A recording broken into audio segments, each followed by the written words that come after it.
Hello बच्चों, let's see the question. The question is ethyl chloride is converted into diethyl ether by option 1 Perkins reaction, option 2 Grignard reaction, option 3 Wood synthesis, option 4 Williamson's synthesis. So let's see कि कैसे करेंगे हम ये question. To solve this question, the key concept that we will use is knowing what is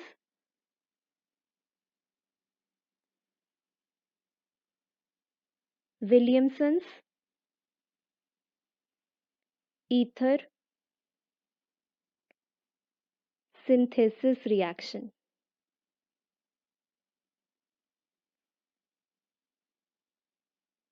अगर हमें पता है तो we can get the answer. ये होता क्या है? ईथर का सिंथेसिस नाम से पता चल रहा है और इसमें मैकेनिज्म यूज होता है SN2 यानी कि nucleophilic substitution mechanism, bimolecular nucleophilic substitution.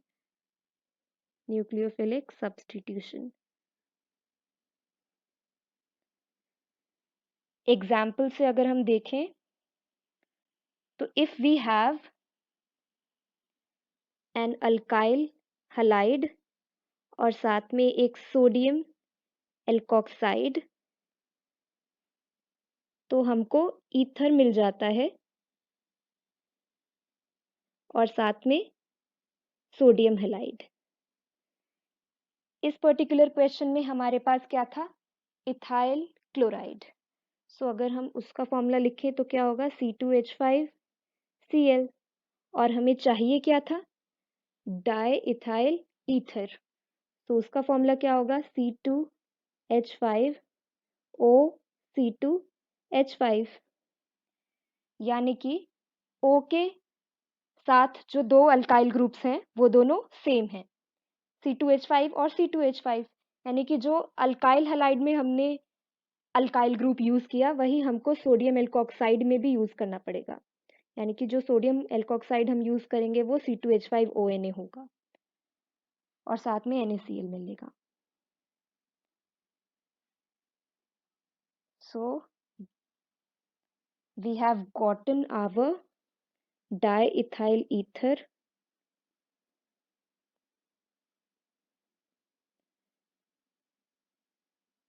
by reacting ethyl chloride with a suitable sodium alkoxide, which is sodium ethoxide, using Williamson's ether synthesis. अगर हम बाकी रिएक्शंस की भी बात करें सो फर्स्ट ऑप्शन है हमारा पर्किंस रिएक्शन. पर्किंस रिएक्शन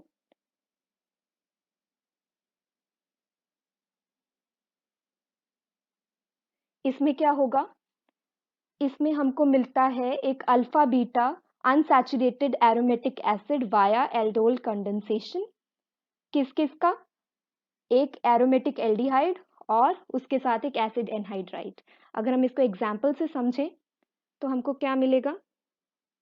अगर हम रिएक्ट करें एक एरोमेटिक,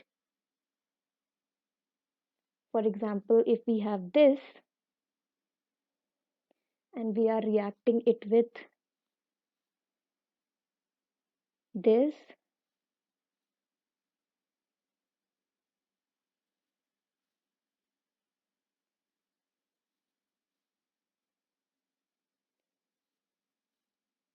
तो हमको क्या मिलेगा? In the presence of a base, so we will get this. One second.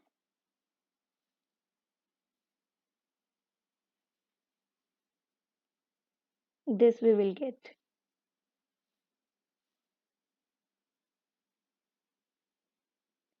OH और साथ में OH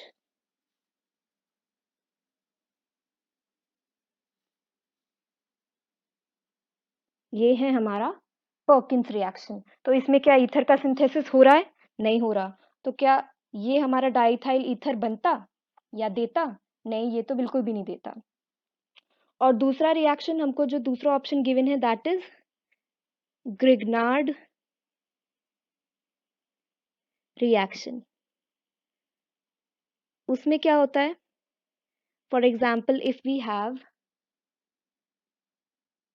Rx और उसको हमने Rx is alkyl halide Mg और ड्राई ईथर में रिएक्ट किया ईथर के प्रेजेंस में, so we will get RMgX। This will be our Grignard reagent. और फॉर एग्जाम्पल अगर हमने इस ग्रिग्नार्ड रिएजेंट को HCHO में फॉर्मल्डिहाइड में पुट किया, so what we will get a primary alcohol. Alcohol is what we will get. No ether. Okay जैसे यहाँ पे हमको एक alpha beta unsaturated aromatic acid मिलता था पर्किंस में, और ग्रिग्नार्ड रिएक्शन में हमको अल्कोहल मिला और ग्रिग्नार्ड रिएजेंट मिलता है। सो ईथर तो दोनों में से किसी में भी नहीं मिल रहा। और थर्ड रिएक्शन है हमारी Wurtz reaction. So Wurtz reaction क्या होगा? वुड्स